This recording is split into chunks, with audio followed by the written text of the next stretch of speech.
Est-ce que tu souhaites t'exprimer sur tes cheveux? Tu sais réparer une chasse d'eau si elle est cassée? Est-ce que des fois tu dis attends, je te rappelle, et puis tu rappelles pas? C'est quoi ton moment préféré de la vie de Jésus? Au niveau de l'intrigue, c'est bizarre, mais c'est la partie Judas.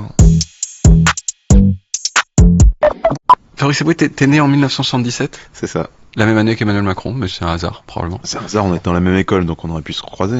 La même école exactement?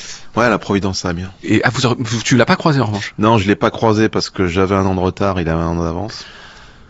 Donc, mais ce qui est amusant, si tu veux, moi j'ai atterri à Amiens après moult renvois, donc mes parents ne savaient plus quoi faire de moi, donc ils m'ont envoyé loin de la région parisienne, enfin pas si loin que ça non plus, et donc j'étais en internat. Et par contre, mon coloc de chambre avec qui je suis encore en lien, lui, il l'a connu, donc il m'a dit c'est marrant. Je me suis toujours dit les deux, vous allez devenir des trucs, mais je savais pas quoi. Et bien il y en a un qui a fini comique et l'autre président, quoi. Parce qu'Emmanuel Macron faisait pas de blagues, et toi si. Non, c'était quelqu'un d'assez sérieux, je crois. Moi après non, moi j'ai dû faire de son, j'ai été viré comme d'habitude 3-4 mois. Ouais, moi j'étais.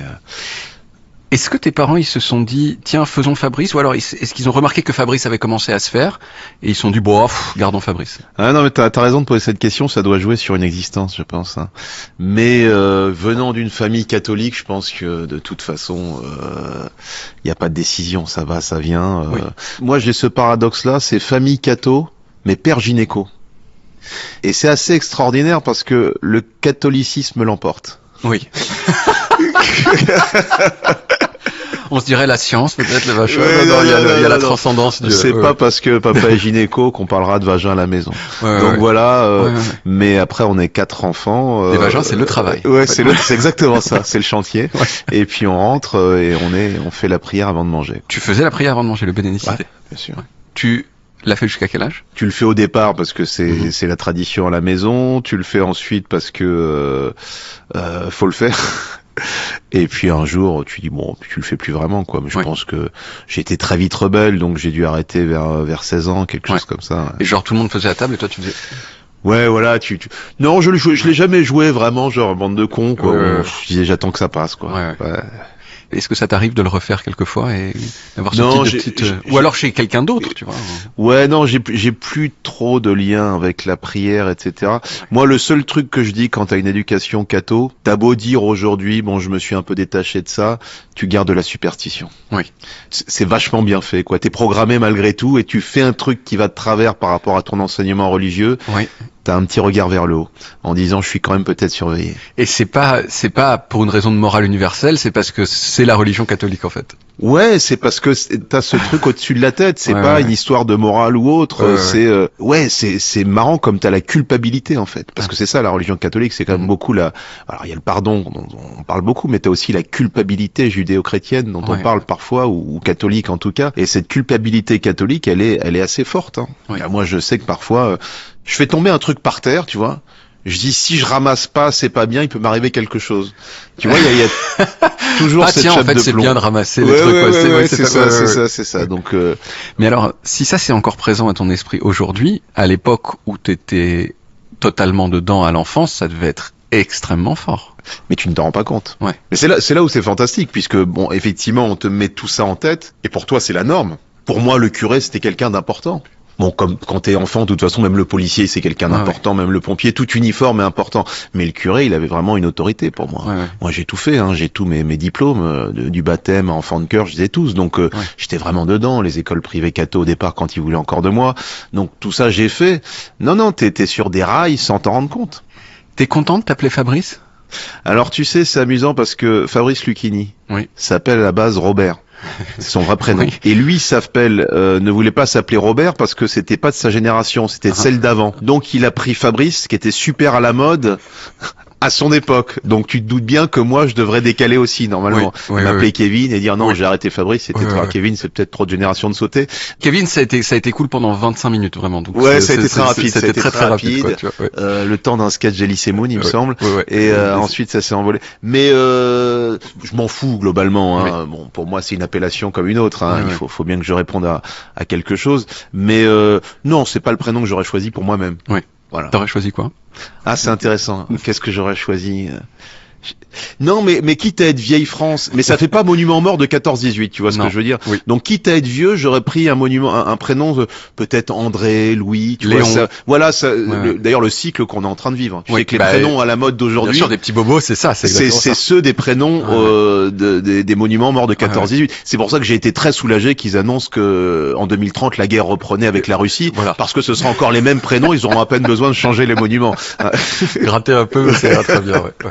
Moi, j'ai hâte du retour de Françoise. Françoise a disparu, il y a plus de Françoise, il y a plus de petite Françoise. Je suis pas sûr. Mais on a un doute sur Françoise. C'est exactement. Mais bon, non, ça peut pas revenir. Mais tu vois pas pourquoi en fait. Non, mais c'est beau que tu l'exprimes d'abord. Ouais. Parce que c'est courageux. C'est parce que je crois que je suis pas sûr que des parents osent. La proximité avec François, qui n'est pas. Si, il y avait des François. François, c'est toujours resté un peu. C'est dans les milieux cathos d'ailleurs beaucoup. Et non, François, ça continue, ça perdure. Ça a toujours été un petit peu. Françoise, il est dur. Ma mère s'appelle Colette, c'est pareil. Colette plus la génération. Pour moi, c'est ancien quoi. Colette, c'est. Ah, Colette, je pense que si, mais pourtant le cycle n'est pas revenu, Colette. Ouais. Ni Sylvie. Non. Il y a une petite Sylvie, une Sylvie t'imagines une Sylvie de 8 ans, c'est pas possible. Parce que Sylvie, c'est nos parents. C'est pas encore assez vieux. Tout à fait. Le cycle est pas, ta grand-mère peut s'appeler Sylvie, ta mère, ça peut s'appeler Sylvie, donc c'est pas encore suffisamment passé. Faut qu'on oublie toutes les Sylvie, et là on recommencera. Oh, regarde, voilà, ça s'est rafraîchi. C'est quoi le premier souvenir de ton existence? Ah putain, c'est vachement intéressant, ça. Ouais, alors c'est biaisé par des photos. Déjà, ça c'est une certitude. Mais pour moi, c'est ma première année d'école maternelle. Je me souviens encore d'arriver, je vois encore la tête de l'institutrice. C'est pour moi les premiers souvenirs, pas tant, c'est ceci, ouais. Bah, si tu te souviens d'arriver et d'avoir la tête de l'institutrice, il n'y avait pas de photo. Donc non, là il n'y a pas de photos, c'est pour ça que je te dis après, je connais certaines photos de famille où on me voit petit, etc., mais ce ne sont que des photos. Mes images, ce sont celles-là, ouais. Est-ce que tu te souviens d'un truc alors on a déjà parlé de Dieu, mais est-ce qu'il y a un truc qui te terrorisait quand tu étais enfant? Étant enfant, moi c'est mon père, hein.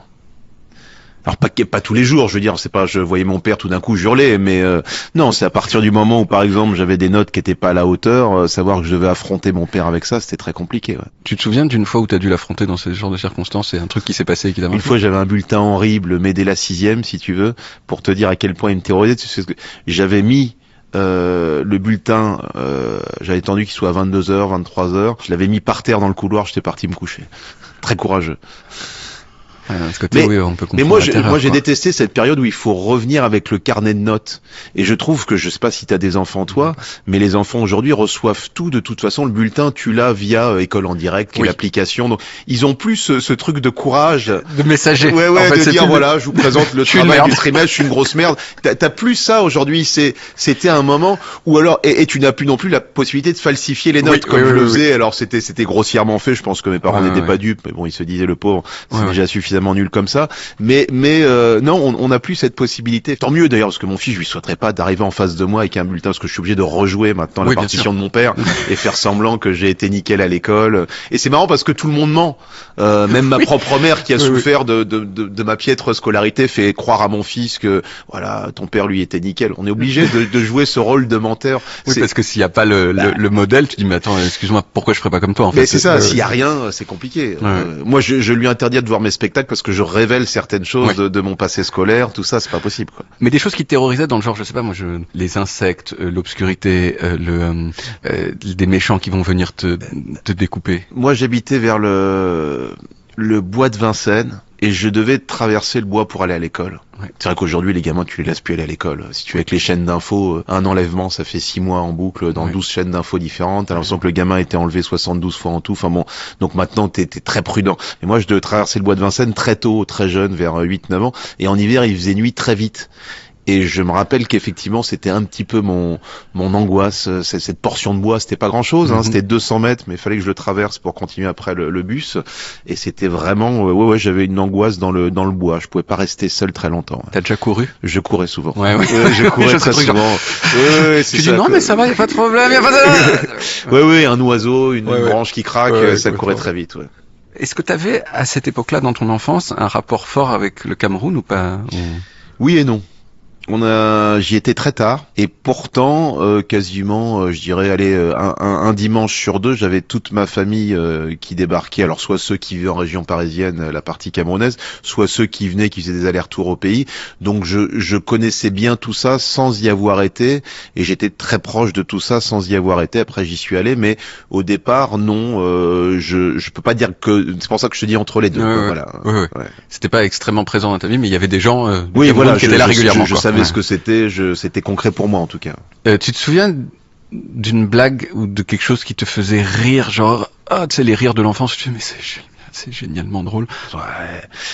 Tu sais pourquoi c'est biaisé? Parce que mon fils ayant 10 ans aujourd'hui, j'ai beaucoup de choses où je me dis ah oui c'est ça, mais qui te reviennent à travers lui. Nous on était 4 frères et sœurs, donc je me souviens que notre grand jeu c'était le fameux tu préfères mourir, mangé par un requin, ou étouffé sous un oreiller. Tu sais, je sais qu'on éclatait de rire et qu'on en faisait ça pendant 1 heure dans la voiture au point de saouler mes parents, je m'en rappelle, puisque au bout d'un moment ils disaient bon ça, vous avez pas un autre jeu, etc. Mais on aimait bien ce jeu-là. Ouais. Ben j'en avais un pour la toute fin. Tu préfères, mais on peut peut-être le faire tout de suite puisque. Ah bah écoute, j'ai de l'entraînement en tout cas. Mais voilà. Ah oui. Est-ce que tu préférerais ne pas avoir d'oreilles? T'as un système auditif, c'est-à-dire tu peux entendre, mais t'as pas ça, tu vois, t'as pas les pavillons, ce qui donne une gueule qu'on remarque, tu vois. Ah, monsieur n'a pas d'oreille. Ce qui est très rare. C'est très rare. Ouais. Ou alors sentir un peu le chili con carne jusqu'à ta mort. Oh non, pas d'oreille. Pas d'oreille. Pas d'oreille, y a pas de handicap, bon, sauf si t'es très branché piercing ou autre, mais y a pas de handicap en soi. Après, t'as un trou ici, hein, ça peut provoquer le dégoût à tort, mais de beaucoup de gens. Oui, mais je sais pas si tu t'imagines de ce que c'est que d'avoir une odeur quelle qu'elle soit perpétuellement jusqu'à la fin de tes jours. C'est pas ouf. Je pense que ça biaise tout, puis au niveau de la bouffe, c'est nul. Non, je pense que c'est, ouais. Le fraisier, c'est fou. Oui, tout est, non, je pense que c'est catastrophique comme vie. Je pense que ça peut rendre fou d'ailleurs. Ok. Donc t'as été très clair dans ta réponse, je te remercie beaucoup. On voit l'entraînement, en tout cas, c'est très très bien. Je pense que c'est une forme d'acouphène nasale. Et que très rapidement, tu peux devenir totalement cinglé. Ouais. Ou peut-être que, attends, parce que c'est plutôt pour les autres, moi je dirais. T'as remarqué que quand tu rentres dans un endroit qui pue, au bout de 5 minutes, ça cesse de puer. Oui, mais c'est l'acclimatation, effectivement. Voilà, donc tu peux, si ça se trouve, tu t'habitues toi-même. Oui, mais tu t'habitues, c'est comme le fumeur qui perd un peu les sensations olfactives quand il mange, c'est qu'il s'est habitué à ça, il ne se rend plus compte que c'est biaisé jusqu'au jour où il arrête de fumer. Donc là, imagine un jour, allez, la veille de ta mort, on te dit on retire l'odeur de chili con carne et tu te dis j'ai raté ma vie. Oui, c'est possible. Donc ça, c'est. Je continue à croire que le principal problème ce sera social, c'est-à-dire que tu sais, Fabrice, le monsieur qui sent le chili con carne. Oui, c'est ça. T'as raison. Tu vois, je pense que ça va limiter les interactions, limiter la séduction. Après, il y a des avantages aussi. T'arrives à l'hôpital, je sais pas, les opérations, tout ce qui est ventre, tout ça, les odeurs sont pas faciles, tu vois, toi, tout ce qui est proctologie. T'arrives, toi, t'as cet avantage. Ouais. Peinard, quoi. Tu es celui qu'on a envie d'opérer parce que tu sens bon. Exactement, quoi. T'en as rien à foutre. Peut-être un avantage énorme à choper le Covid. Tu perds l'odorat, mais cette fois-ci, tu dis, on va pouvoir faire une petite pause avec le chili con carne. C'est très bien. Non, c'est vrai, c'est vrai. Ouais, non, il y a des petits avantages. Tu sais voir les avantages derrière les trucs à chier. C'était quoi le jouet suprême quand t'étais enfant? J'étais très Playmobil, moi.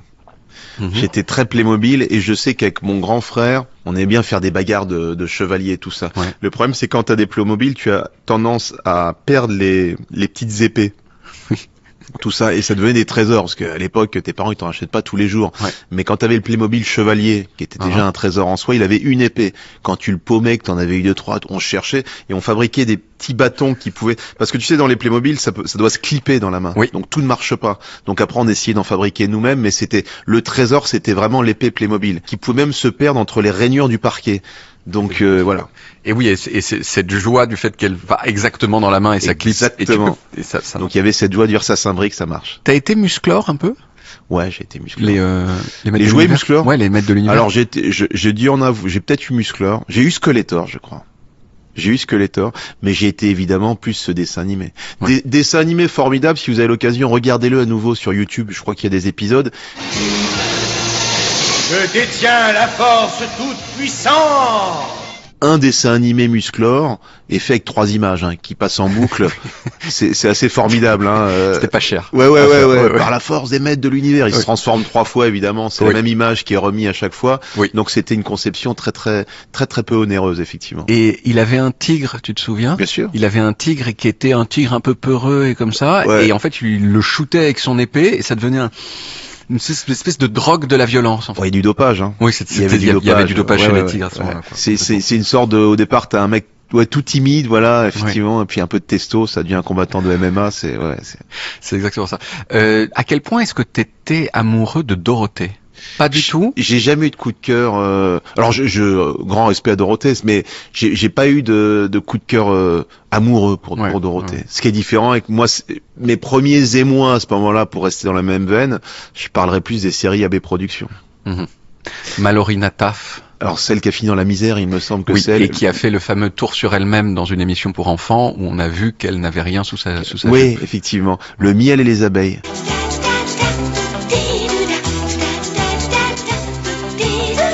Et je suis obligé de souligner un des premiers acteurs noirs, parce que c'est le cas, qui était Giant Coucou.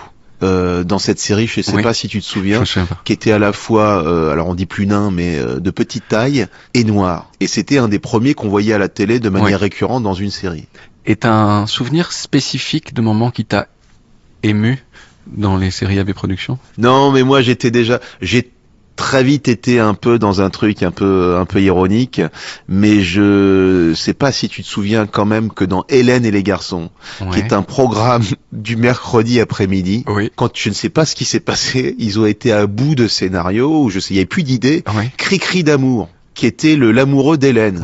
Ils finissent par se séparer les deux, si tu veux. Cri-Cri tombe en dépression. Alors tu te dis oui, on est toujours dans Hélène et les garçons, des histoires d'amour, mais il tombe dans l'héroïne, s'il te plaît. Et t'as quand même un épisode où Cri-Cri d'amour se shoot à l'héroïne. Donc là, tu te dis, t'es le mercredi, t'as 8 ans, toi tu veux tes premiers émois en voyant quelques embrassades, il sort la string dans Transpotting, c'est formidable quand même. Je sais pas ce qui s'est passé, quel est le scénariste à qui on a dit oui, allez-y, tu vois.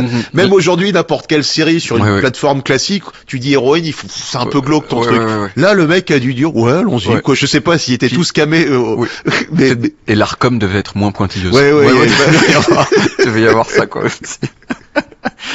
Tu te souviens, donc la première personne dont tu as été amoureux? Je me rappelle, alors celui dont je me rappelle, les mois, c'est CM1, je m'en rappelle. Le CM2, puisque c'était un instituteur qui m'avait interpellé. Il s'appelait Sandrine. Il m'a dit, arrête de passer ton cours à regarder Sandrine, je me rappelle. Devant tout le monde. Ah oui, puis là t'es humilié parce que c'est un amour secret de toute façon qui ne s'est jamais concrétisé. Mais là t'es humilié parce que l'instinct alors là, pas te du dit tout, je regarde pas du tout. Alors là, n'importe quoi. Il y a une forme de l'amour doit rester secret. Je vois avec mon fils encore quelque chose de très tabou pour le gène. Il veut que ses amours restent secrets. Jusqu'au moment où en fait les gens commencent à se la péter avec leurs amours, mais c'est un peu plus tard. Quoi. Alors moi j'ai été un peu en retard parce que j'avais 1 an d'avance. Et je faisais assez petit, tu sais. Donc, quand tu commences à arriver au collège, souvent elles préfèrent soit le redoublant, soit même l'année supérieure, si tu veux. Toi, quand tu fais encore petit garçon, que la puberté tarde à venir, tu veux que la pilosité tarde à arriver, tout ça, c'est pas à ton avantage, quoi. Tu te souviens de la première fois que t'as embrassé une fille? Ouais, c'était en 4e, je crois, parce que c'est normal. Où je me fais virer, donc c'était un baiser un peu héroïque, quoi. C'est vraiment la fin avant de s'en aller vers de nouveaux cieux, quoi. Avec de la musique, probablement. Ouais. Par contre, c'est marrant parce que je n'arrive pas à me souvenir du prénom. C'était en école catho à l'époque, donc il y avait 3 Marie par classe, donc je vais dire Marie. Et tu te souviens de détails du moment? Ah, je me rappelle que c'est des toilettes, ça c'est sûr. Ah, c'était consenti, je préfère parce que là on rentre dans mais c'était des toilettes. Je vois parce que je vois l'endroit, je vois la galerie, je vois comment je ressors avec un peu gêné, un peu content. Je l'ai fait. C'était sans la langue, il me semble. On était encore dans un truc très chaste. J'ai l'impression que la femme ou la jeune femme, il y a toujours elle le fait réellement pour vivre l'expérience. Mais même la première fois, alors je me trompe peut-être, mais chez nous les garçons, il y a un truc pour le dire aux potes, plus je l'ai fait, tu vois. Ça y est, j'en suis, tu vois. Donc peut-être que c'était celui-ci. C'était triomphal en fait. C'était. J'ai passé un cap. Il y avait un petit côté jeu vidéo, tu vois. Stade 2, maintenant il va falloir aller au. Voilà. T'as parlé plusieurs fois, mais du fait que t'as été viré plein de fois de plein d'écoles. Pourquoi? Pourquoi j'en ai parlé? Pourquoi j'ai été viré? Pardon. Pourquoi alors, je sais que t'as été viré plein de fois, mais qu'est-ce qui fait que t'avais pas envie de faire l'école correctement? C'est la grande question. Moi, je crois que je suis pas tolérant à l'autorité. Je suis pas tolérant au fait de rentrer dans le moule, d'être dans le wagon avec tout le monde. Et puis surtout, j'avais compris, ayant un grand frère quasi parfait. Alors mon grand frère, c'est vraiment, alors lui il a fait gynéco comme mon père, donc très bon élève, si tu veux, premier de la classe, très athlétique. Et je vais te dire, on a 3 ans d'écart. Quand j'étais au lycée, des jeunes femmes de ma ville, de Nogent à l'époque, étaient copines avec moi pour pouvoir aller chez moi pour le voir de près. Donc c'était vraiment, tu vois, l'athlète, tout allait bien, métisse. À l'époque c'était une denrée rare, hein, oui. Nogent-sur-Marne en plus. Oui. Mais c'était depuis la nuit des temps que le cadet. Tu te rends compte qu'à l'époque chez les nobles, l'aîné, était soldat pour devenir capitaine général, et l'autre était prêtre, le suivant. Donc c'était assez amusant, si tu veux. Donc moi on me destinait à la prêtrise, c'était à lui les joies de la vie. Et j'ai remarqué. C'était vraiment à la prêtrise. Non, c'était une façon de parler, mais et je pense que pour exister, pour en revenir à ta question, pardon, oui, j'ai vite compris que l'humour et le fait d'être original ou à côté t'attirait certaines faveurs, le rire d'abord, qui est toujours flatteur. Puis tu comprends que le rire c'est une arme de séduction, une arme pour voilà. Donc je pense qu'il y a eu de ça aussi, quoi. Et spécifiquement, est-ce que tu te souviens, par exemple, la première fois que tu t'es fait virer, c'était au collège déjà? C'est en quatrième. Je te l'ai dit, suite au baiser. Ah, c'était là, c'était en premier virage. C'était un baiser de rebelle. Ouais. C'était un baiser de rebelle. Les gens n'ont pas aimé. Oui.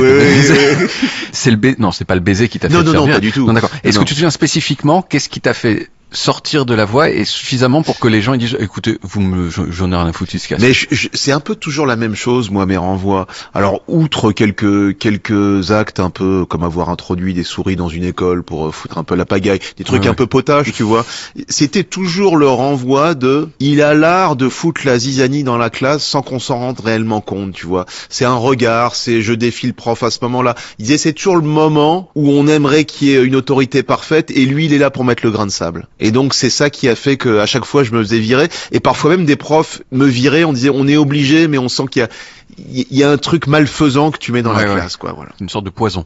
Voilà, c'est un poison qui s'infiltre lentement, tu vois. C'est pas un truc face à face où le mec qui défie l'autorité en étant un peu verbalement violent ou des choses comme ça. Non, c'est un peu plus sournois. Et petit à petit, tu dis mais cette classe ne va pas du tout. Il y a un problème. Et souvent j'étais le problème. Et donc tu errais de établissement en établissement comme ça? Ouais, en sachant au départ que ma mère est instite puis prof. Donc c'est l'éducation nationale, ma mère. Et là, elle est désespérée. Bah si tu veux, si demain ils cherchent un ministre de l'éducation nationale réellement compétent, c'est moi. J'ai tout fait, école catho privée, d'excellence, de moins en moins bonne, des bons publics, des publics de merde, des boîtes à bac, de l'internat. Donc vraiment, si tu cherches quelqu'un qui a un avis sur l'école en France, vous pouvez m'écouter, au moins me consulter, j'ai des choses à dire. Et tu leur as fait de la peine à mes parents? Oui. Ouais, surtout quand t'es dans une famille Cameroun, mon père, c'est déjà une éducation très portée au Cameroun, c'est très porté sur l'école.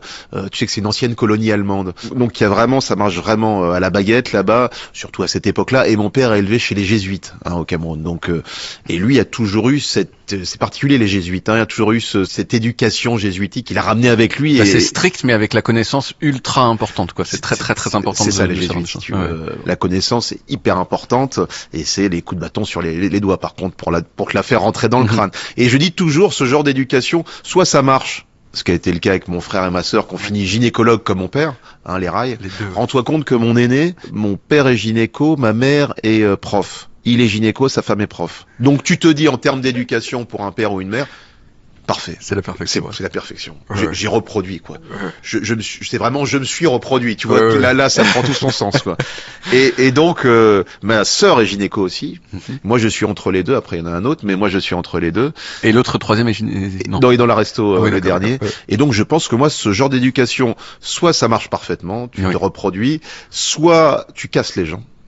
Parce que soit t'arrives à être assez fort, mais en faisant un pas de côté et dire vous allez voir, je vais me démerder tout seul. Ce que j'ai essayé de faire, mais j'ai malgré tout, je vais pas mentir, la formation de base sur l'apprentissage, sur le scolaire, ce qui me permet de faire aujourd'hui ce que je fais, d'écrire, etc. Faut pas non plus, voilà. Et t'as été définitivement viré en première? J'ai définitivement arrêté la scolarité en première pour finalement passer un bac en candidat libre. Que t'as eu? Oui, mais en 2 fois. Enfin, tu sais, puis quand t'es en candidat libre, t'as le droit de garder les bonnes notes.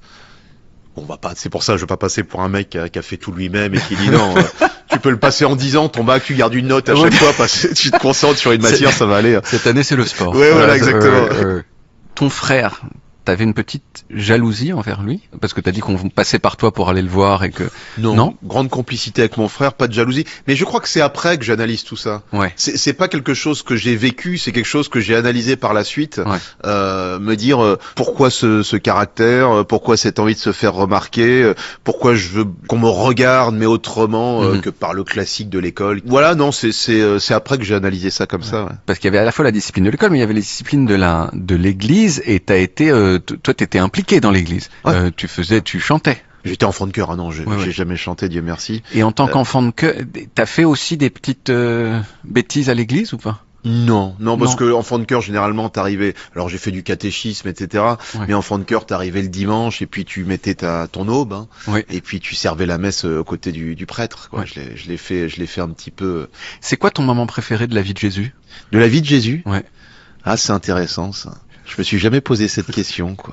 C'est un truc qui surnage un peu, genre moi j'aime bien. Mais bon, la partie qu'on préfère réellement quand t'es jeune, moi je sais que la partie que c'est bizarre, mais c'est la partie Judas. Hein. C'est au niveau de l'intrigue. Oui. Ce que je trouve le plus intéressant, en tout cas, c'est le fameux baiser de Judas. Alors, Judas, il dit aux Romains, celui que j'embrasserai, c'est lui que vous devez arrêter. Exactement, c'est lui le fameux fils de Dieu, et donc il vient lui déposer ce baiser.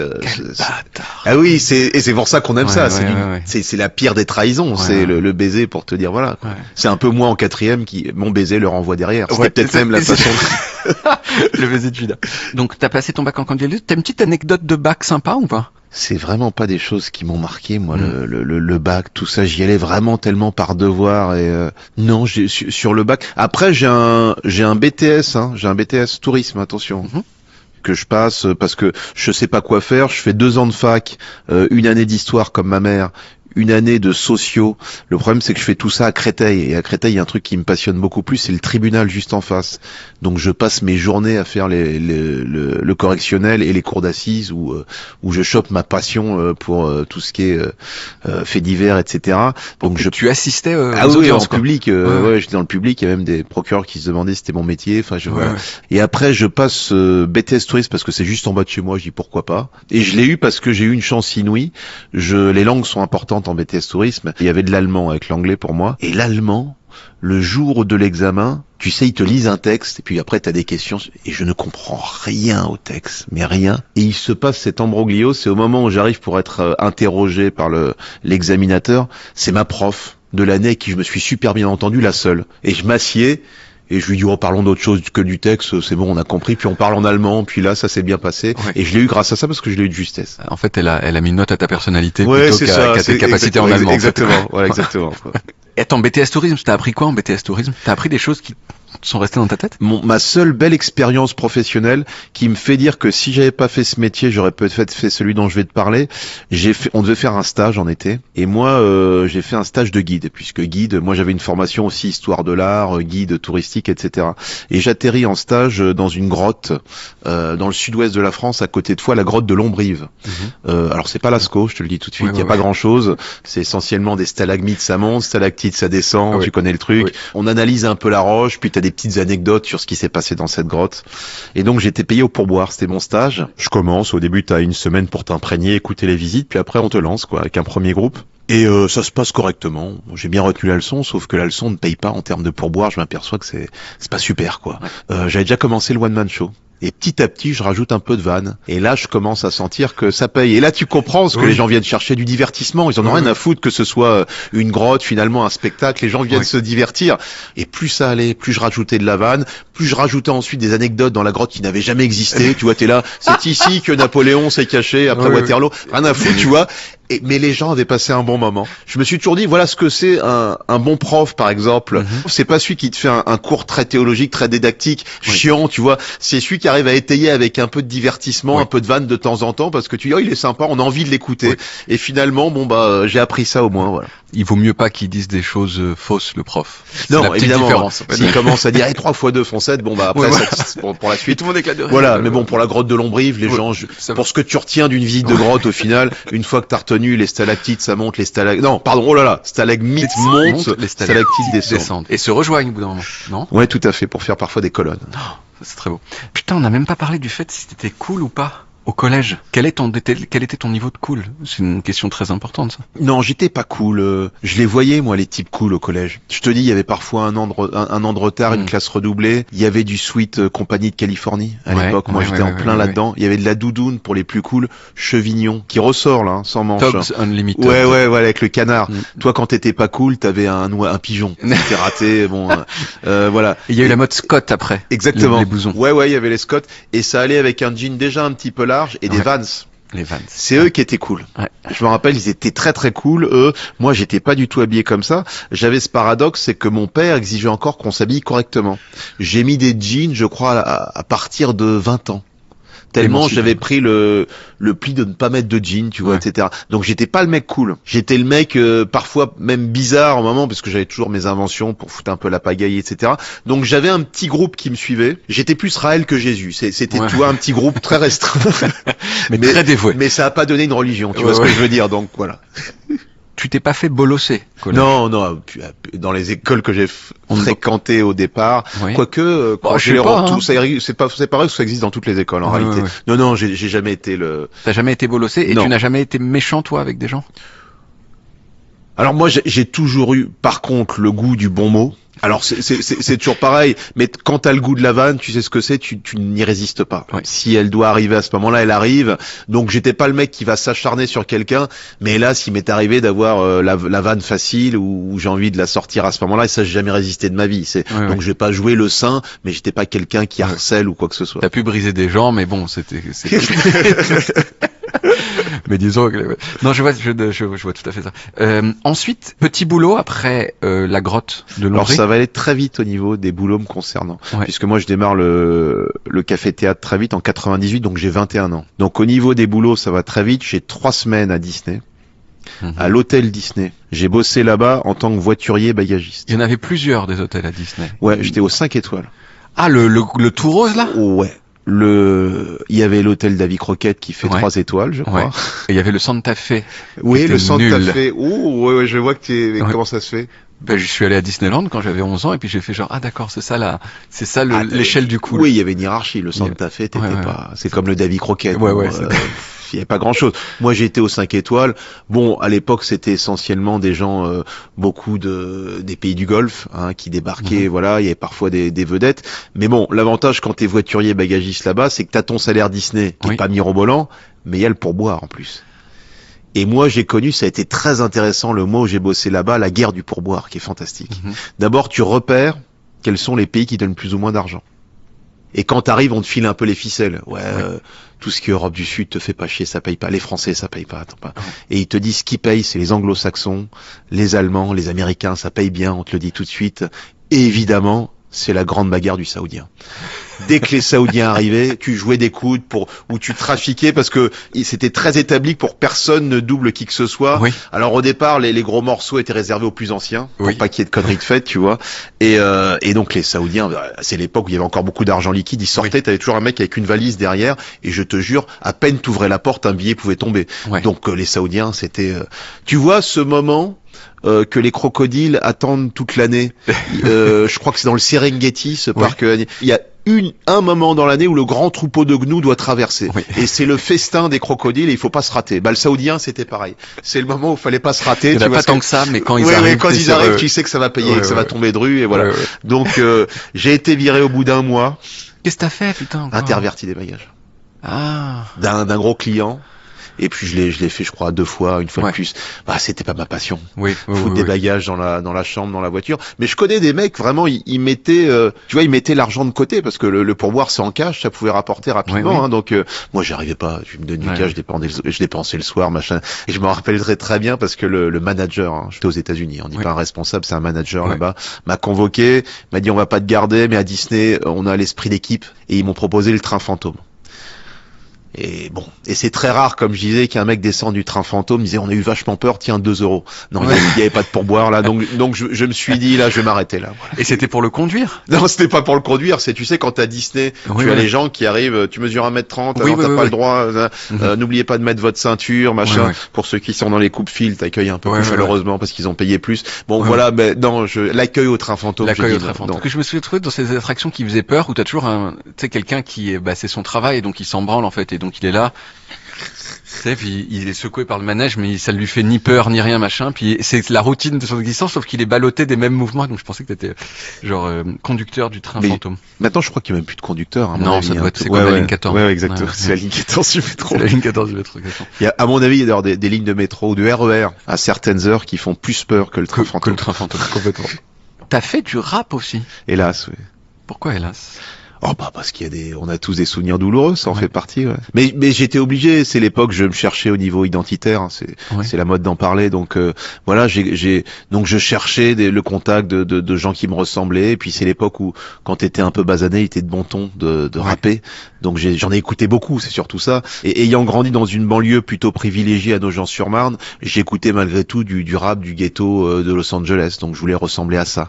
Donc je me suis essayé à être Tupac ou Dr Dre, et puis finalement j'ai préféré être comique. Et comment on prenait autour de toi le fait que tu veuillais être Tupac alors que tu venais de Nogent-sur-Marne?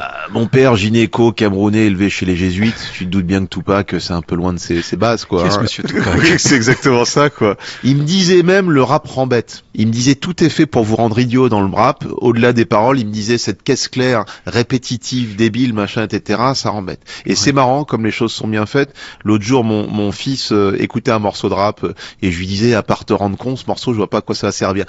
Et là, tu vois, je me suis entendu dire, il est là. Il est là, le papa. Il sait quand même reproduire. Oui. Mais donc t'avais pas non plus d'aptitude particulière pour le rap, c'est-à-dire tu t'étais malgré tout, je te dois te dire que c'est une des choses qui m'a fait commencer à beaucoup écrire. J'avais une aptitude, et j'écrivais pour des potes d'ailleurs à l'écriture, que ce soit la prose ou les rimes, et c'est là où j'ai commencé à écrire. Mais effectivement, ça suffit pas. Le principe du rap, c'est quand même ensuite dire les choses en rythme. Et quand j'ai vu que j'étais pas capable de les dire en rythme, je me suis dit essayons peut-être sur des plateaux. Notre métier de comique, c'est malgré tout de balancer des punchlines. Tu vois, il y a une histoire de rythme aussi dans la blague. Donc je me suis dit je vais le faire comme ça, c'est mieux que. Et est-ce que tu te souviens quelque chose que t'as écrit à cette époque? Je me rappelle d'une rime où je disais je fais pas dans la finesse comme Louis de Funès, tu vois. Bon, pour te dire que j'étais pas un grand rappeur, mais surtout venant d'un milieu plutôt bourgeois, j'avais pas de récit. C'est difficile, de dire que dans mon école catho privée, on m'a tiré dessus. Bon, je pouvais pas, quoi. J'avais pas grand chose. Ce serait d'une très grande originalité, ce Oui, exactement. Ce serait voilà, donc ce serait un peu compliqué. J'ai des bribes, comme je te l'ai dit là, des rimes parfois qui me reviennent. Alors peut-être que mon instinct de honte les a fait disparaître de mon cerveau aussi. Possible. La première fois que t'as fait des blagues devant des gens que tu connaissais pas, à part les gens dans la grotte du Lombrive. La grotte de Lombrive. Sur scène, tu dis, en live? Oui, en live. Oui, pas devant des potes dans une soirée, devant des... Ouais, je faisais un peu d'impro. Je me rappelle, on avait fait un petit concours au centre culturel du Perreux-sur-Marne. Donc c'était pas des blagues en soi, c'était plus de l'impro. Donc c'était plus du jeu théâtre. Moi, j'ai commencé beaucoup par de la vidéo. Oui. Alors je dis souvent, j'aurais certainement été un youtubeur aujourd'hui, sauf qu'à notre époque, nous, il n'y avait pas YouTube. Donc tu filmais avec ton caméscope, tu montrais à tes 10 potes, ça s'arrêtait là. C'est la différence. Et ensuite, les premières scènes, c'est au Trévise, le Field. Dans l'ordre, c'est soit un petit théâtre à Pigalle qui s'appelle Le Bout. Petit théâtre d'une 30aine de places, où j'ai fait mes premières armes. C'est marrant parce que tu vois, j'allais au Field, t'avais la scène ouverte le dimanche soir au Trévise, je regardais, je pensais pas que j'étais un type qu'aurait pu faire ça, mais c'est en voyant les gens passer, je dis bon, c'est atteignable.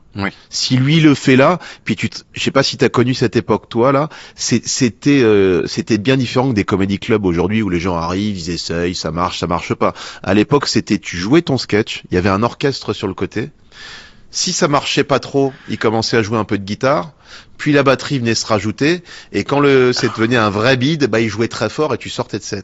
Je me souviens, je l'ai jamais vu, mais d'avoir entendu parler de ça et de me dire, mais quelle cruauté gigantesque. Déjà, tu te prends le beat dans la face et tu dois te prendre l'humiliation qu'on souligne ton beat avec des sons, quoi. Ouais, avec des sons. C'est-à-dire que petit à petit, t'entendais la guitare dans le fond, puis un petit coup de basse. Et là, quand ça commençait à partir avec le public, frapper des mains pour dire, il faut dégager maintenant. C'était autre chose. Triste, quoi. Triste. C'était pas payé à l'époque. Oui. Mais et toi, tu t'es déjà fait sortir comme ça avec J'ai eu ma petite note de guitare pour me dire, faut se dépêcher. Voilà. J'ai le que si on parle de tout sauf de ce pourquoi les personnes sont connues, mais bon, on a comme un tout petit peu parlé de ce pourquoi t'es connu. Le passage entre ça et tout le monde connaît Fabrice Eboué. Moi, je te dis, je fais le théâtre des Blancs-Manteaux pendant 2 ans.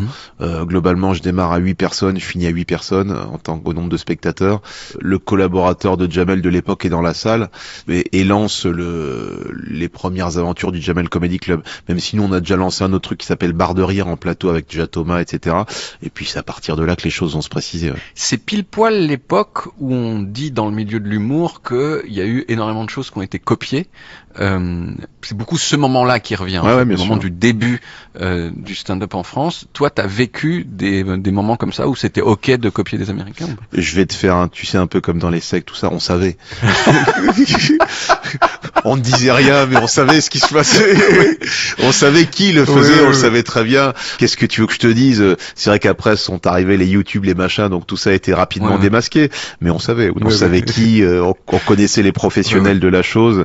Et puis voilà, on trouvait ça toujours un petit peu injuste. D'ailleurs, t'as fait un truc super drôle, toi. T'as fait une vidéo copie comique. J'ai fait mon propre copie comique. Ton propre copie comique où tu t'es copié toi-même. Ouais, en fait, je m'étais grimé, où je jouais des faux comiques américains, moi, et ensuite c'est ça, genre j'avais tout volé. Why do you fuck only with black men? Et ce qui est toujours marrant, c'est que tu fais une parodie, mais t'as toujours des gens pour le prendre au premier degré. Ah ouais, Eboué, en fait, tiens, regarde comment c'est un voleur, machin, ouais, c'était assez intéressant. Alors que tu parles en plus avec un gros accent français. Oui, faut vraiment être très très mauvais en anglais pour pas voir que c'est un français qui parle, ouais. Tu te souviens d'un moment douloureux sur scène, genre un bourbier, un truc qui se passe mal, t'es humilié. J'en ai des tonnes, j'en ai des tonnes dans le sens où quand tu commences, de toute façon, tu les prends tes bourbiers. Le pire que j'ai eu, c'est je crois que c'est mon 2e spectacle à Avignon. Je fais la première. C'est l'époque où j'étais pas encore construit dans la façon de faire un spectacle, parce que le premier était venu petit à petit, brique par brique. Donc là, j'avais tout réécrit, tout un spectacle, et je me dis, allez, c'est bon, on démarre à Avignon. Et j'arrive qu'il y a un spectacle que j'avais revu tout seul, tu vois. Ouais, et puis je le joue pour la première fois, il y a peu de monde dans la salle. Et il y a 2 potes à moi qui sont venus m'accompagner pour les vacances à Avignon. Et moi, je passe un moment horrible parce que je sens qu'il n'y a pas de rire, que c'est très dur, tu vois. Je sors de scène et j'entends juste dans le couloir mes 2 potes qui disent « On lui dit maintenant ou pas ?» Oh non. Et tu sais ce que ça m'a rappelé ce moment? L'autre jour, j'ai été hospitalisé pour une pneumonie. Bon, j'avais fait le con, je me suis manié dans la Méditerranée au mois de novembre en me disant je suis encore vaillant comme à mes 20 ans. Ouais. Et t'as toujours le médecin qui discute, mais dans le couloir, il veut pas que t'entendes. Tu sais, il faudrait peut-être l'hospitaliser là, parce que de toute façon, il s'en sortira pas. C'est terrible, les messes basses où tu sais que il y a un truc qui merde, c'est terrifiant de toute façon. Et t'es allé vers eux pour dire bon alors qu'est-ce que vous me dites maintenant? Je suis arrivé, je vous ai entendu les gars. De toute façon quoi, donc mais c'est bien, ça m'a mis un coup de pied au cul puis après t'as bossé. Mais c'est l'époque où je savais pas encore comment m'y prendre. Maintenant, j'ai compris la méthode, etc. J'ai compris les mois de souffrance que ça demandait. Mais à l'époque, c'est terrible ça. Est-ce que ça t'arrive de garder des blagues qui font rire, mais dont t'es pas fier? Aujourd'hui, je fais vraiment le tri. Il y a certaines vannes dont je suis pas fier, que j'ai fait quand je bossais chez Fogiel à l'époque, où je faisais le sniper en direct, je précise. Et comme je te l'ai dit, moi, quand j'ai une vanne à sortir, je ne résiste pas, c'était mon métier. Mais j'en ai sorti parfois, où juste après, je me dis, mais qu'est-ce que j'ai dit, quoi. Donc ça, j'en ai forcément en direct. Moi, tu tries pas. Hein. Sur scène, généralement, aujourd'hui, là, je sais, puisqu'on est en plein rodage du prochain spectacle, je filtre au maximum, et on sacrifie parfois. Et mon metteur en scène est le premier à me dire, les gens rient, mais tu sais très bien que c'est pas un rire de qualité à ce moment-là. Quand tu fais ce métier, tu sais très bien qu'avec certaines vannes, tu les auras, tes rires. Tu fais appel à l'actu, tu fais appel à un truc très consensuel, ou de toute façon, tout le monde est contre cette personne. C'est pour ça que j'évite normalement le name dropping dans mes spectacles au maximum. Allez, peut-être une fois ou deux, parce que je me dis, là, la vanne est bonne, et puis j'en ai besoin, et j'évite l'actu au possible, parce que c'est toujours assez simple. C'est pas pour ça que c'est pas la société du moment, mais souvent le name dropping est très simple. Promo quand même. Gérald de Conquérant. Ouais. Sorti le 3 décembre. Au cinéma même. Au cinéma. C'est l'histoire d'un monsieur qui s'appelle Gérald, qui est joué par toi, et qui est un nationaliste normand. Alors c'est un régionaliste, on va dire. Régionaliste, parce que c'est pas une nation. Je l'ai vu hier. J'ai trouvé ça très drôle. Ah bah écoute, vraiment, merci beaucoup. Très très bien. Merci. Et il y a un truc qui m'a frappé, c'est que t'as trouvé quelque chose de physique dans ce personnage qui fait que on le reconnaît immédiatement, c'est que il est à peu près toujours avec les yeux. T'es toujours comme ça, un mélange de terreur et de menace. Oui, il est toujours sur la brèche. Tu sens que le mec peut vriller. Qui peut vriller tout le temps. C'est amusant parce qu'on m'a souvent dit sur les plateaux, fais attention, tes yeux sortent trop parfois. Et là, je me suis dit, je vais créer un personnage autour de ces yeux qui sortent trop, que je dois à mon père. Oui.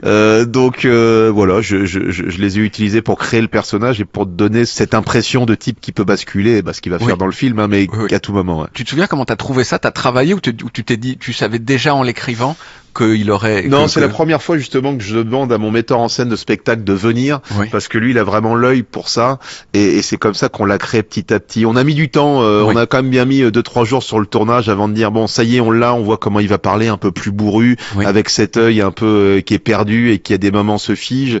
Non, c'était intéressant. Oui. C'est la première fois que j'ose construire un personnage, tu vois. Quand tu dis au bout de plusieurs jours sur le tournage, t'avais déjà tourné des scènes où tu maîtrisais pas complètement ce personnage-là, et tu les as refaites? En fait, l'avantage que t'as quand tu tournes un film comme ça, c'est que on est très peu nombreux. C'est caméra épaule, ça va très vite, donc tu peux te permettre de refaire des choses parce que c'est le principe. On rappelle que c'est fait en docu-fiction, un peu à la striptease, où t'as toujours des personnages qui ont la folie des grandeurs, qui rêvent de construire des soucoupes volantes pour partir dans l'espace. J'en passe, et des meilleurs. Et son cas à lui, c'est qu'il veut faire un parc de Guillaume le Conquérant en Normandie. Voilà, un parc à la gloire de la Normandie. Et cette idée, je l'ai eue parce que je m'énervais un jour dans un spectacle en disant, j'ai été au parc Astérix avec mon fils, ils ne te servent que des burgers et du coca.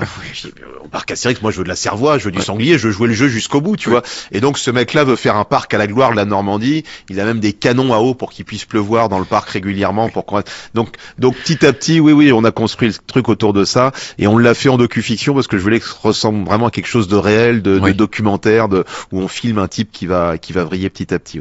Et il y a un truc qu'on voit très rarement au cinéma, il y a des explosions de vaches. C'est très rare. C'est très très rare. C'est extrêmement rare. Et beaucoup. C'est rare à tel point que, comme c'est un petit film, on n'a pas des gros moyens sur les effets spéciaux.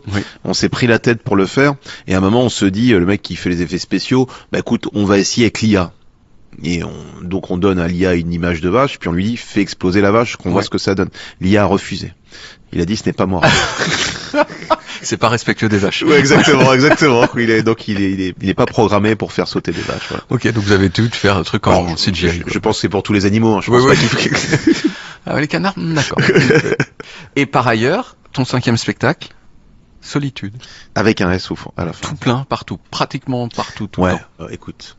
C'est le 5e, 6e si on compte les blancs manteaux et les débuts. Oui, on est plein en Folie Bergère, on a rajouté Orex, c'est plein. Du coup, on refait maintenant le Trianon. Et puis en tournée, vous devriez tourner. On a du coup remis des dates sur 2027 parce que 2026 c'est quasiment tout plein. Mais bon, merci quoi. Voilà, merci. Il y a une petite fébrilité quand tu mets tes billets en vente pour la première fois, en disant est-ce que ça va encore marcher comme la dernière fois? Mais tu sais ce que c'est la fébrilité aujourd'hui? C'est qu'il y a tellement de comiques, qu'il y a une telle inflation du rire dans notre pays, que tu prends ta salle 1 an et demi à 2 ans à l'avance pour avoir une tournée logique. Donc c'est-à-dire que tu loues des salles conséquentes avant d'avoir écrit la moindre ligne. Donc c'est totalement fou si tu veux. Et c'est pour ça que je te dis que là j'ai été en pression à l'écriture pendant 6 mois, parce qu'il y a encore quelques années tu pouvais prendre tes salles 6 mois à l'avance, tu trouvais un théâtre. Non, c'est terminé. Maintenant faut y aller et te dire j'y vais. Alors j'avais des notes, mais tu sais jamais vers quoi tu vas. Donc je peux te dire que quand je me suis dit là il y a quelques jours c'est bon, on a le spectacle, ça a été un vrai soulagement quoi. C'était chronologique jusqu'à présent, je sais pas si t'as remarqué un petit peu, de l'enfance à l'âge. Et maintenant ça va cesser de l'être. Il faut des questions sur le physique, absolument. Est-ce que tu souhaites t'exprimer sur tes cheveux?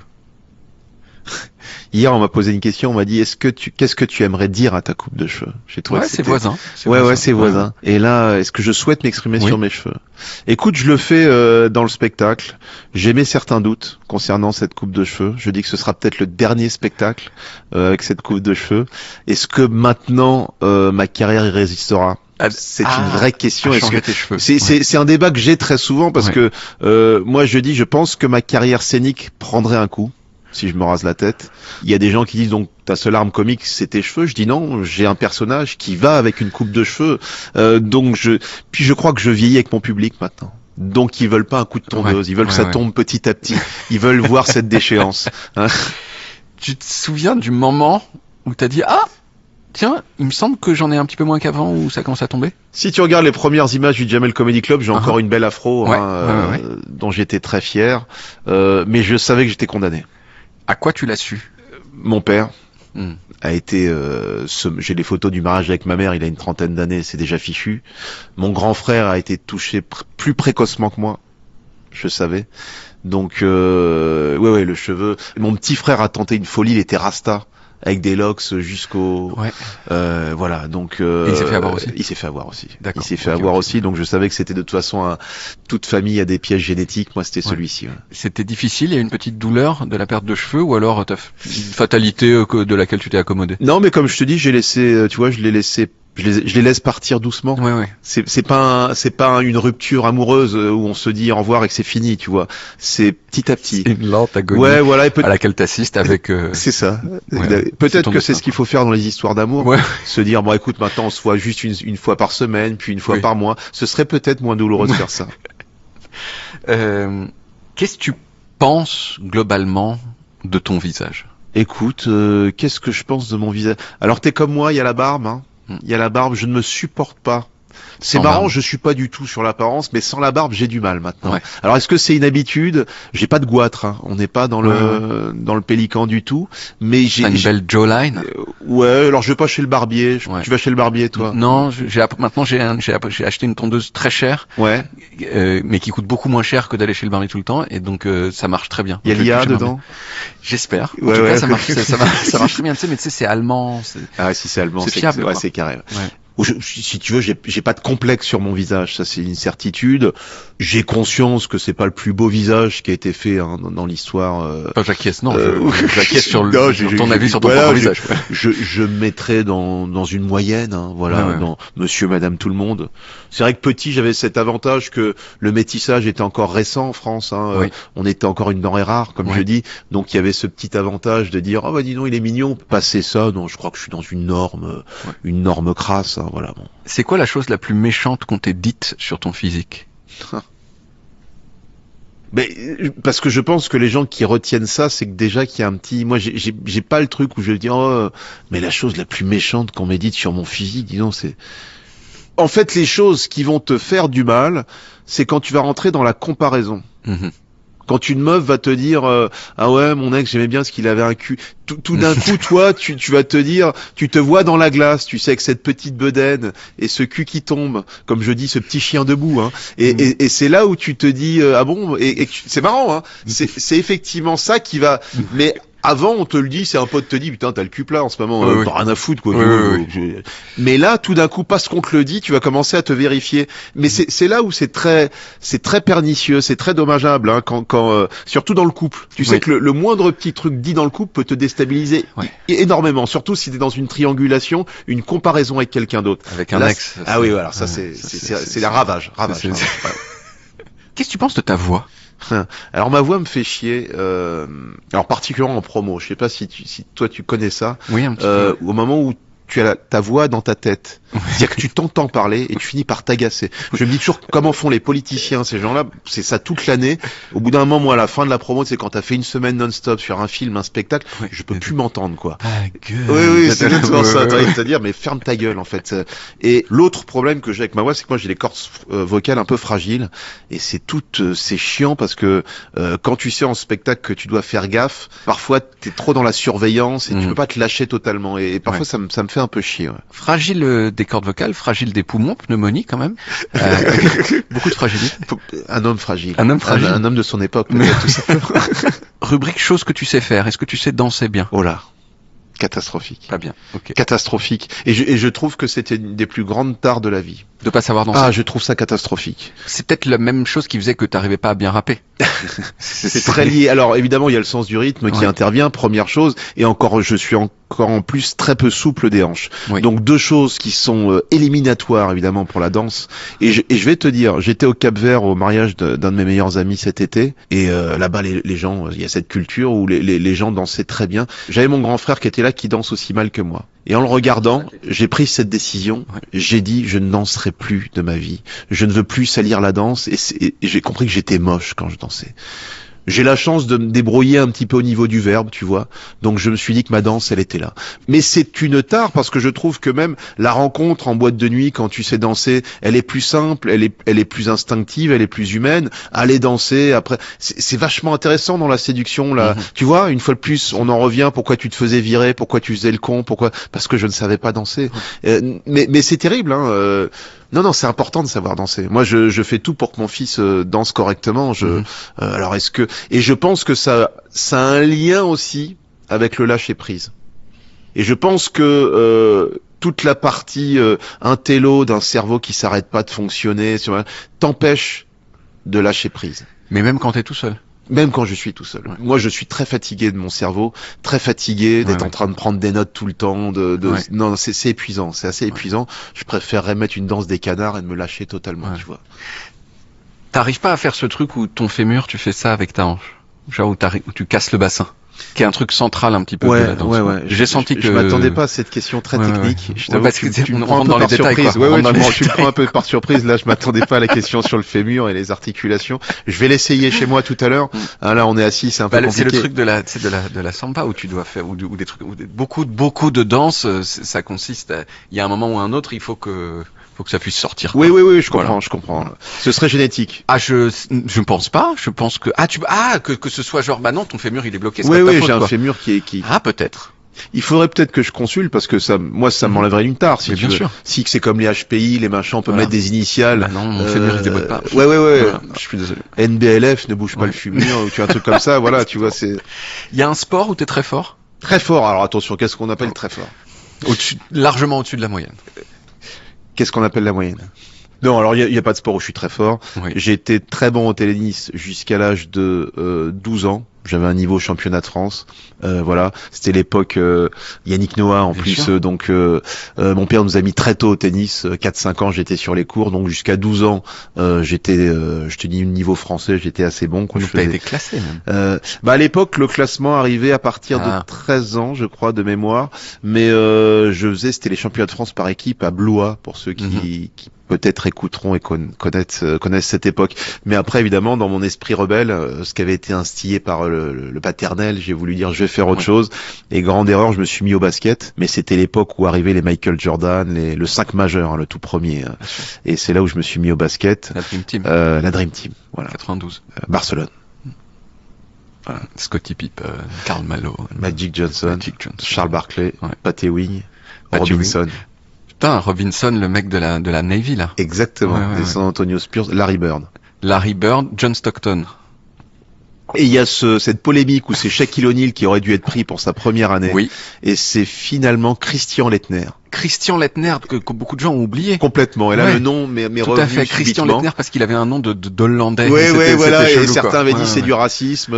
C'est Shaquille O'Neal qui aurait dû être pris. Tout à fait. Mais je crois qu'il y avait Larry Johnson, le mec des Charlotte Hornets. Et Alonzo Mourning, mais qui était un peu sur la touche. Alors peut-être sur la touche. Alonzo Mourning, je te donnerais peut-être un oui. Et Larry Johnson, tu dirais que non? Je crois que c'est un petit peu après. Si Larry Johnson était dans la... Ah, il était dans la Dream Team 2. Le nom de l'équipe de la Dream Team 1, c'est Michael Jordan, Magic Johnson, Larry Bird, Charles Barkley, Karl Malone, John Stockton, Scottie Pippen, Patrick Ewing, David Robinson, Clyde Drexler, Chris Mullin et Christian Laettner. Eh oui, donc deux erreurs pour toi. 2 erreurs. Ouais, 2 erreurs. Mais ils étaient dans la Dream Team 2, c'est pour ça que j'ai mélangé les deux. Est-ce que tu as un savoir-faire inutile? Ah oui, je vois ce que tu veux dire. Non, j'ai pas tout ce que j'arrive à retourner mes doigts. Mettre ton main ici.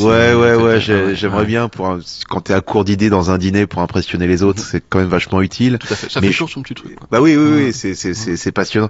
Je l'ai pas ça. Ouais, je l'ai pas. Tu sais réparer une chasse d'eau si elle est cassée?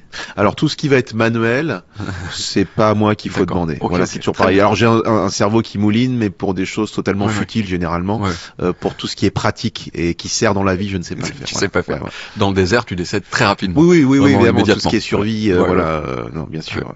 Par contre, Koh-Lanta, ce qui se passerait, c'est que je vais mettre la zizanie très vite, et tout le monde va mourir très vite, rapidement aussi. Mais voilà, non, c'est tout. Donc t'es pas seulement néfaste pour toi, c'était néfaste pour les autres aussi, quoi. J'ai une section épreuve de la vie. Est-ce que t'as déjà souhaité le malheur de quelqu'un? Le malheur de quelqu'un, qui t'avait fait du mal, qui t'avait fait. Ça m'a. Non, alors généralement c'est pas les gens qui me font du mal, mais j'ai déjà souhaité à un moment j'avais une liste de gens qui m'agaçaient, quoi. Ok. Mais je peux pas donner les noms puisque des gens pas forcément. Il y a des gens connus ou des gens. Et j'avais fait une liste. J'ai dit, tiens, je vais faire ma liste, quoi, de gens qui m'agacent. Mais c'est pas bien. Comme un tueur à gages. Ouais, c'est ça. Voilà. Donc, mais non, généralement ça va. Je souhaite pas le malheur des gens. Est-ce que tu t'es déjà battu? Je crois que ma seule bagarre, c'est en 4e, il me semble, si je me souviens bien.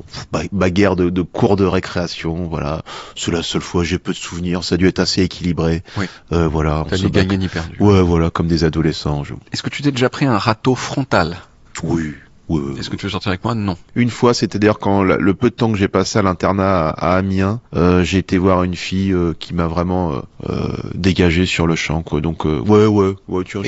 Mais ça ressemblait peut-être à un petit truc on était dans la cour entre potes, tiens, toi elle te plaît, vas-y, essaye, et puis chiche, t'y allais directement, et puis tu revenais directement. Et pas de blessure, non. Narcissique, la blessure narcissique à ce moment-là? Non, je suis passé par toutes les étapes de la vie à ce niveau-là, le râteau, cocu, j'ai tout fait, écoute. Ok. Et la coquification, elle... Non, alors et ça je le dis très clairement, j'ai fait cocu, j'ai été cocu, et je trouve que c'est bien d'avoir été des deux côtés de la barrière. Comme ça au moins au niveau émotionnel, tu sais ce que ça fait de le faire, tu sais ce que ça fait de l'être. Voilà, c'est plutôt juste dans la vie. Puis je trouve ça bien dans la vie en ce qui concerne les aventures amoureuses, parce que c'est ce qui fait le lit de l'existence finalement, de tout ce qu'on peut lire, regarder. Je trouve ça bien d'avoir vécu à peu près toutes les phases de l'art amoureux. Tu vois, d'avoir été victime et bourreau de exactement. Un très gros échec de ton existence, genre un truc que t'as essayé vraiment, genre parce qu'on dit souvent genre non, si t'essayes pas tu vas regretter, mais enfin des fois tu peux quand même regretter d'échouer. Ouais, comme je suis assez obsessionnel, généralement j'essaye d'aller au bout des choses. Le gros échec, la façon dont tu me le dis, c'est quand même super pesant, quoi. Le gros échec, c'est en tout cas le plus gros échec pour toi. Ça veut pas dire que c'est objectivement un gros échec, c'est-à-dire que t'attendais mieux, t'attendais plus, t'attendais... Si. Alors, je vais te dire, j'ai mon 3e film qui s'appelait Coexister. Mes 2 premiers avaient bien marché, t'arrives au 3e, et le problème, c'est que j'avais des super retours de salle, ça riait énormément, puis le distributeur te met à bloc, et là, t'es persuadé que tu détiens, il t'annonce des chiffres, machin, etc. Et le film, je crois, a fait 700 000 entrées, ce qui est pas dégueulasse, tu vois, en soi. Mais je m'attendais tellement à mieux le jour de la sortie, je crois que c'est la seule fois où j'ai vraiment eu les boules, comme on dit. Après, j'ai pris beaucoup de recul, du coup, après ce truc-là. Mais c'est la seule fois où j'ai dit, putain, je le prends dans la gueule. Mais parce que on m'avait enlevé le recul nécessaire à ce métier. Et généralement, dans ce métier, les gens qui t'enlèvent le recul, c'est l'entourage. Tu vois, faut faire toujours très attention. C'est comme quand tu rôdes un spectacle, que les gens qui bossent avec toi dès la première te disent, de brodage, te disent c'est fantastique. Si tu t'arrêtes là, tu vas dans le mur. Donc, il faut savoir écouter d'autres personnes, souvent. Et là, effectivement, je m'étais fait trop bourrer le crâne, j'avais pas réfléchi. Oui, on te dit, tu vas faire intouchable, et en fait... C'est un peu ça. Jaloux des ex? Oui. Non. Les gens qui ont des fesses mieux que les tiennes. Ah, jaloux, si je suis avec quelqu'un... Oui, est-ce que t'es jaloux des ex de la personne? Non. Alors, je dis, quand c'est fait comme ça s'appelle une triangulation, c'est bien fait. Mais après, je suis pas quelqu'un de jaloux du tout. Je suis pas quelqu'un de jaloux du tout, je suis même quelqu'un où je laisse beaucoup de liberté. Je suis pas du genre à aller fouiller, je suis pas du genre à aller qu'est-ce que t'as fait. Pour moi, chacun a sa part, chacun a sa liberté. Voilà. Mais non, mais je dis ça spécifiquement parce que t'as évoqué l'autre, mon ex, ses fesses c'était mieux que les miennes. Oui. Ça, quand même. Ah ça par contre, si on te met dans ce jeu-là... Et du coup, tu commences à penser à Alex un peu? Oui, c'est très à la mode, les termes perversion narcissique, etc. Mais quand t'as regardé 2-3 émissions sur le sujet, que tu décryptes comment ça fonctionne, tu t'aperçois que si tu veux le faire, c'est très simple en fait. Oui. Alors c'est des gens qui ne le font pas fondamentalement exprès, c'est des personnalités comme on dit, mais si toi, une fois que t'as étudié le truc, tu veux y jouer, c'est très très simple de faire douter le conjoint et ce genre de réflexion te fait douter évidemment. En vrac, pour finir, est-ce que des fois tu dis attends, je te rappelle, et puis tu rappelles pas? Non. T'es fiable? Non, au niveau de rappel, je suis fiable. T'es fiable. J'ai très peu de gens qui m'appellent. Donc. Très bien. Au contraire, je te rappelle 2 fois. Ouais. Il y a une expression que j'aime bien en anglais, c'est pet peeve. C'est un petit truc qui t'énerve, mais qui est pas forcément objectivement énervant. Tu vois, c'est ton truc à toi qui t'énerve. Moi, j'aime pas par exemple les sommeliers qui arrivent et qui disent ici on est en Bourgogne. Pour petites approches, on est en Bourgogne. Oui, ils te disent, on n'est pas en Bourgogne, on est dans le 11e arrondissement. Mais est-ce que toi, t'as des pet peeves? Ouais, je vois des pet peeves. C'est quoi la traduction littérale? Énervement familier. Je sais que je m'énerve souvent, et ce qui est paradoxal, c'est que je le fais aussi, mais je m'énerve souvent sur les gens qui regardent leur téléphone dans la rue, qui te rentrent dedans parce qu'ils sont dans leur téléphone, et qu'au moment ils me rentrent dedans, je les maudis en disant mais t'as pas d'autre vie que de regarder ton téléphone en marchant, et qu'ensuite moi-même je vais rentrer dans quelqu'un parce que je regarde mon téléphone. Donc je sais pas si ça peut être considéré comme ça, parce que j'en suis un... Voilà. C'est que ça t'énerve et que tu commences à le dire, je vais lui faire une clé de bras. Oui, c'est ça. Non, ça va. Quel dernier repas tu demanderais dans le couloir de la mort? C'est toujours un... Parce que je m'étais déjà posé la question avec un pote, je leur dis mais quel appétit tu as? C'est ça qui est complètement con, et je vais te dire, est-ce que je fais pas l'impasse? Parce que quel appétit tu as? Il y a des gens qui font l'impasse, il y a des gens qui disent je ne veux rien manger. C'est ça. Écoute, si tu peux boire une bouteille de whisky, j'irais peut-être plus par là. Excellente idée. Ben c'est ça, si tu peux troquer ton repas contre une bonne bouteille, t'arrives bien. Mais t'arrives avec moins peur. Ouais, peut-être une petite vanne. Ouais. Excellente idée. Ouais. T'as aimé le confinement? Non, j'ai été sauvé du confinement par Joe Exotic, de la série Tiger Kings. Je suis vraiment au bout du bout, fatigué. Et Netflix, en plein confinement, sort cette série. Et je me rappelle parce que je me disais, il y avait c'est peut-être 8 épisodes, mais d'1 heure, et je me disais, juste 20 minutes par jour, Fabrice. Après le premier épisode, je dis, mais ce gars-là, c'est du génie, c'est du n'importe quoi, et je me donnais juste 20 minutes par jour, parce qu'on savait pas pour combien de temps on en avait, et ça m'a vraiment aidé à tenir. Je l'ai pas vu. Tu l'as pas vu? Non. Ah bah, et ça m'a inspiré pour le film Gérald le Conquérant, le personnage, donc si t'as le temps d'y jeter un coup d'œil, c'est du génie absolu. Ouais. Tu regardes des vidéos sur Instagram? Très peu. Tu sais ce que je fais là? Je suis en période de promo, donc je dois mettre des choses que je mets avec. Tu peux demander à Audrey qui est là, avec une difficulté sans nom. Elle m'apprend des mots. Il faut mettre une punaise, comme ça c'est ce qu'on voit en premier. Des choses. Hier elle m'a dit il faut faire un carrousel. J'ai dit mais qu'est-ce que c'est que ces conneries? J'ai une souffrance absolue. Mais vraiment. Donc généralement j'allume pour la promo qui va durer une semaine, puis je rééteins tout. Puis voilà. Alors après il y aura la tournée. Il faudrait que je prenne quelqu'un parce que. Mais tu regardes pas de vidéo toi-même, genre oh tiens le petit chien. Ah si, parce que je m'aperçois d'une chose par contre, c'est que le peu de temps que j'ai Instagram sur mon téléphone, je m'aperçois de la drogue que c'est et à quel point c'est insupportable. C'est souvent là où je le coupe, je dis non mais ça suffit, je regarde des conneries toute la journée quoi. Mais moi le truc qui m'empoisonne le plus la vie, c'est les jeux d'échecs et les jeux de tarot. Ça je suis obligé de les effacer régulièrement, sinon je perds un temps fou là-dedans quoi. Tu joues aux échecs sur ton téléphone? Aux échecs et au tarot. Ça c'est et ça devient vite. Tu t'aperçois qu'en fait tu ne joues plus, tu joues sans réfléchir tellement t'es habitué au truc et ça c'est un poison. Et ça te procure pas de plaisir, c'est juste un... Non, Si tu devais sauver un seul raccourci clavier? On parle pas de Christian, hein? Non. On parle un raccourci clavier. Putain, je suis tellement peu sur les... Putain, mais c'est pointu, c'est une question d'informaticien. Quels sont les choix là que j'ai, excuse-moi? Bon, on a pomme C et pomme V, tu vois, copier-coller. Il y a pomme X qui est coupée, mais gardée à l'intérieur de soi. Il y a pomme A qui est tout sélectionné. Tout. Moi, j'ai pomme tabulation et pomme shift tabulation dont j'avais parlé à Marina Rollman, qui est, tu sais, je sais pas si vraiment il faut aller dans ce, mais tu sais, quand tu ouvres plein d'onglets sur Google, des fois tu veux naviguer d'un onglet à un autre, tu dis genre tiens il est où, et tu peux naviguer en faisant pomme tabulation, pomme shift tabulation. Mais bon, j'imagine que c'est pas ton préféré puisque tu le connaissais pas. Non, mais on peut aussi passer à la question suivante sans. Oui, parce que je vais te dire. Pomme W, fermer la fenêtre, pomme Q, quitter. Alors là, tu me mets face à quelque chose d'assez humiliant. Je vois que j'achète des Macs qui coûtent assez cher et que je ne sais absolument pas m'en servir. Donc je préfère passer à la question suivante. Très bien. Voilà. Il y a aucun problème. Est-ce que tu pourrais avoir du désir pour quelqu'un qui vote nazi? Merci. Alors c'est intéressant, ça suppose qu'il y aura un parti nazi créé en France. Hein. Donc est-ce que je dois faire passer d'abord la démocratie ou d'abord l'aversion pour quelque chose qui est pas Enfin, je veux dire, c'est pas parce que tu as du désir pour cette personne nazie que tu es nazi. Bon, alors qu'est-ce que le désir? Alors attention, là, je crois que c'était une question de. Non, mais est-ce que son nazisme va te couper la chic? Est-ce que il y a une femme qui est là? Oui. Elle nous parle, elle a beaucoup de charme, elle a quelque chose. Très très belle. Mais elle vote nazi. Elle vote nazi pour, malheureusement. Voilà. Bah oui, mais alors là, je vais répondre. Je sens que tu essaies de me faire glisser vers une polémique, non. mais même pas. Mais même pas. non, mais je veux dire, si je suis attiré, je suis attiré. Voilà, je vais pas te. Ouais. Je suis attiré. Je vais pas être là. Oui, mais alors après, est-ce que je vais concrétiser? C'est une autre question. Oui, tu peux te l'interdire. Oui, tu peux. Non. Oui, voilà, non, voilà. Après, je devrais peut-être faire mon coming out un jour, dire que j'étais attiré par une nazie. Ouais. Mais voilà, je peux m'interdire, mais ne me te dire oui, je suis attiré par elle. J'ai posé cette question à Eric Judor qui m'avait dit, ça dépend à quel moment est-ce que j'apprends qu'elle est nazie. Oui, ce qui est si facile. c'est très en amont, non. Mais si c'est au dernier moment, ouais, c'est ça. C'est pour ça que je t'ai proposé le moment de l'immédiateté.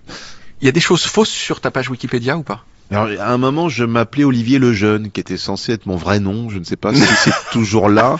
Mais effectivement, dans la page Wikipédia, Fabrice Eboué, de son vrai nom, Olivier Lejeune. Je ne sais pas comment ça avait... Mais donc, c'était totalement faux. Hein. C'est bien Fabrice Eboué. Ouais. Et d'ailleurs, c'est quelque chose que j'ai dit quelques fois après Smalltalk. Tu as dit plein de choses vraies sur toi aujourd'hui. Donc, les gens qui sont sur Wikipédia, vous pouvez prendre des informations qui ont été prononcées par Fabrice Eboué ici aujourd'hui et mettre en source Smalltalk.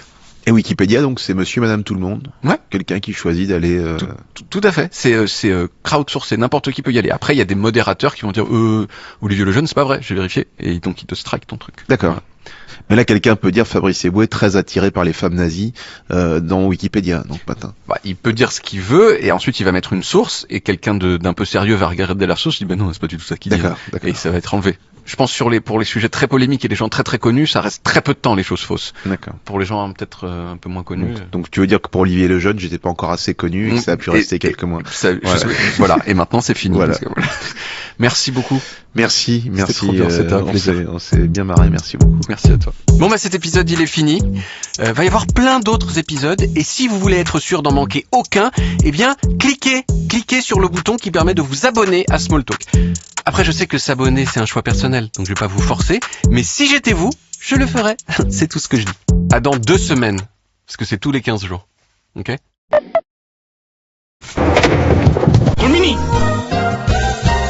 C'est comme ça que j'ai connu la marque. Il y a un moment où ils ont failli m'avoir parce qu'ils ont dit genre on peut régler votre problème de cerne. Et comme c'est quelque chose qui me concerne énormément, tu vois, et je suis cerné même ma race. Mais c'était trop il fallait se coller des trucs et attendre. Je crois que tu peux faire la chirurgie maintenant si ça t'empoisonne la vie. Ouais, ça va. J'ai commencé à m'en rendre compte quand des gens parlaient de moi en disant genre mais si le grand avec des cernes. Ah ouais d'accord. Tu vois, et que ça devient ah oui je vois très bien, tu vois. Et là tu fais genre oh non, ça veut dire que ça me définit.